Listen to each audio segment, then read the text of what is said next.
Hello, my lovelies. I'm Ginny O, the author with no last name. Today, I'm putting on my game developer hat and going to talk over in brief the 6 elements of a video game. I first heard of 5 of these elements from Brenda Laurel Phd, who is an interaction designer and video game designer who pioneered a lot of work on how to create and market video games for girls. She founded Purple Moon Studios, which was later bought out by Mattel. I've added a 6th element because I noticed it is something that goes unsaid, but if you aren't aware of it, can be forgotten. So the 5 industry known elements of a video game are narrative storytelling, socialization, cooperation, competition, and violence. The 6th element I'm adding is challenge. Now, for some reason, narrative storytelling, socialization, and cooperation are considered female video game traits. Girls like video games with these traits more than they like games with competition and violence. Challenge being rather gender neutral here. I think this is a load of bunk, honestly. The most successful video games have narrative storytelling, competition and challenge, and cooperation or violence. The more successful multiplayer video games have all 6 elements. I'll try to be brief. The first element in the game element, many designers in the West think they don't need: narrative storytelling. And there are a lot of small type puzzle-like games that don't really need story. Many small mobile app style games don't have story, and that's okay. I don't need story in my match 3 game unless there's another element to it than just the match 3. The games that draw us back and keep us invested and have wanting to return to the world over and over in general have story to them. A story is a character is given a goal and given some type of personal investment into the goal, and then obstacles are put in their way to keep them from accomplishing said goal. Obstacles they can overcome by learning skills and abilities and complete the game. In Ratchet and Clank, Clank is trying to stop the Blarg from destroying the planets of the galaxy. Ratchet just wants to see the universe until his planet is on the chopping block, and he has a change of heart. Clank has a goal. Ratchet is on a voyage of growing up, and for going commando to work as a story, Ratchet needed that story of character growth. In Sly Cooper is trying to reunite all the pages of the Thievius Raccoonus, his family legacy, and become a master thief. He goes up against the master criminals that killed his father, the Fiendish Five, and tries to stay out of the clutches of Interpol Inspector Carmelita Fox. The weight of his ancestors is on his shoulders. In the original Guild Wars, you are a small-time warrior looking to make a name for yourself, and hey, you might end up saving the world. Repeatedly. When hardcore World of Warcraft players talk World of Warcraft with me, they don't talk about the mechanics or the challenge of the fight or the awful grind. They want to replay a specific dungeon so they can re-experience a part of the story. Or gush about their pretty characters and mounts. Either or. We don't keep going back to the latest iterations of Zelda because we want to find out the new mechanics. No, it's a story about Link and the princess and Ganondorf, and wait, there's the Ocarina of Time or the Mask. What iteration of the story about the Triforce are we going to get this time? Story. So, character, goal, personal investment into the goal, obstacles. And I get it. Writing a story with good world building and lore is hard. I'm an author. I know this. I get so many ideas and then I get bogged down in this thing called plot and conflict. And sometimes you just gotta set it aside and let it percolate for a while. Or sometimes you sit there and you throw things at a wall until you find something you like and it works. And the next element of a video game on my list is socialization. Socialization is interacting with other people. Now, this could be NPCs who help you progress the story, or it could be other players in and out of the game, whether it's doing stuff together in the game or interacting in the fandom of the game. You can set up systems in your game to help aid socialization between players, like chat systems. finding group systems, and ways to make social groups like clubs or guilds or leagues and things for them to do. Socialization can also happen with NPCs with different dialogue options. You can create, through dialogue, different outcomes for the things the players say from NPCs. If the player is polite, they may receive help from an NPC. If a player isn't polite and doesn't follow social mores and codes, the NPCs might, punch them and knock them out.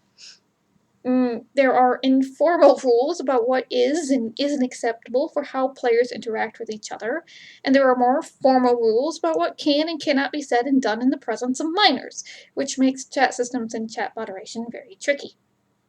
The next two elements can involve socialization, be it with NPCs or with other players of the games. And these are cooperation and competition. Cooperation is when players, or a player and NPC, work together to complete a common goal. In most video games, this is in general working together to take down a large boss, or even working together sometimes to create a city in a sandbox-style game.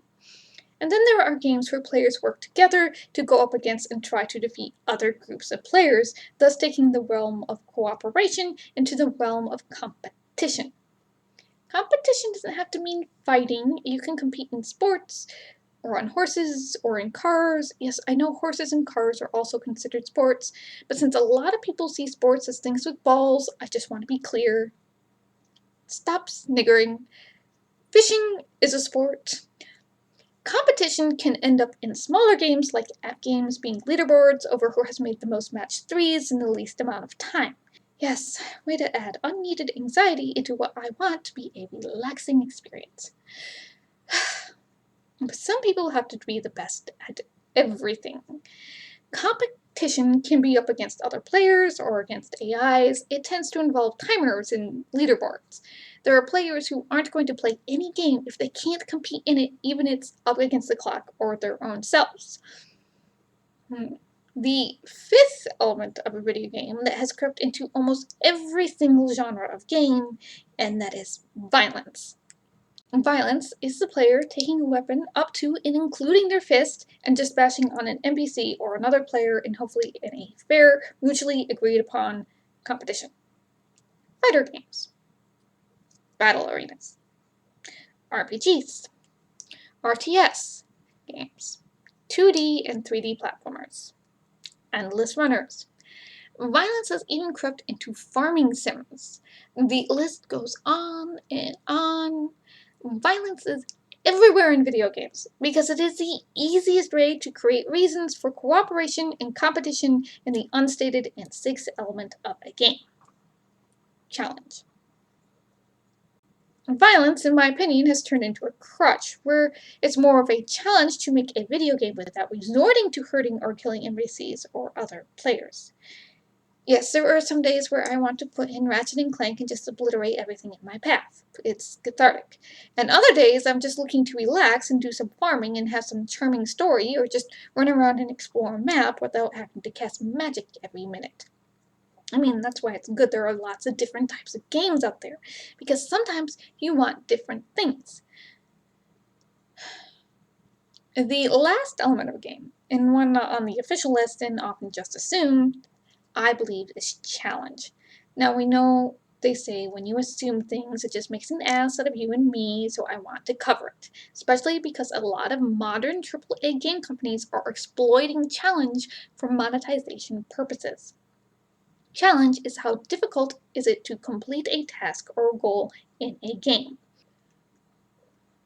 We can talk about old games having easy, medium, hard, and god-tiered modes. We could discuss the merit of story modes for players who don't want to spend hours of grinding violence or don't like the game mechanic systems, or the fun of putting in cheat codes into old RTS games to get ahead that much faster. We can even say, well, there's a rating system in place to tell you who the game is made for and how hard it should be.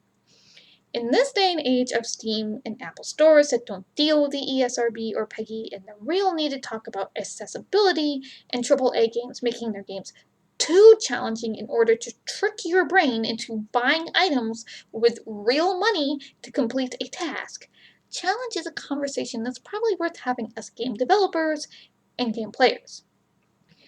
Challenge can come in different ways. The first way challenge is in the way your game is set up, the controllers and the visual markers in your game. This can be an accessibility issue.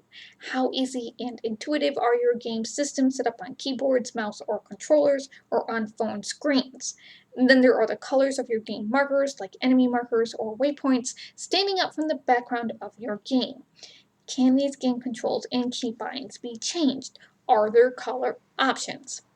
If your controls are too big or too small, or there is too many of them to keep track of, or too much button mashing on a controller, your game could be too easy or too difficult just because of that. Camera choices can attribute to challenge as well. Then you have actual mechanic challenges, puzzles, doing things in proper order, strategy systems, how tough the boss is statistically and how intelligent its AI is. Do they have weaknesses to exploit? It's how many obstacles and the length of time you have and how many mistakes you can make in a race course. How many turns are there and how tight are they? Are there boosts and sabotages? There are games now being set up for monetization purposes where the challenge is being set so high and the grind so long, people are being psychologically tricked into spending money on these games to be able to complete them and finish the goals. Challenge can also be in how much does the game tell you versus how much you have to figure out on your own. Are there journals and waypoints and step-by-step tutorials? Some people want to find out everything on their own. Other people like to have the game tell them what to do. Some folks like things in the middle. If E is for everyone, then E10 plus and T is in the middle, and M is hard mode, and that's okay. I like E10 plus games myself. I think I do own some T fighting games, but those are really bad days, and I'm super angry or frustrated, and Ratchet and Clank, it just isn't going to cut it. Not all games need to be super challenging, and not all games need to be super easy either. The rating system is in place to help people figure out how hard is this game going to be? Can my child play it? And what type of content can I expect to find in this game? Knowing who your game is for can set the base floor of challenge to expect and can gradually increase as the game progresses, as the player learns new skills and abilities and the mode of thought behind the game. Not every game is made for every game player, and that's actually a good thing rather than a bad thing.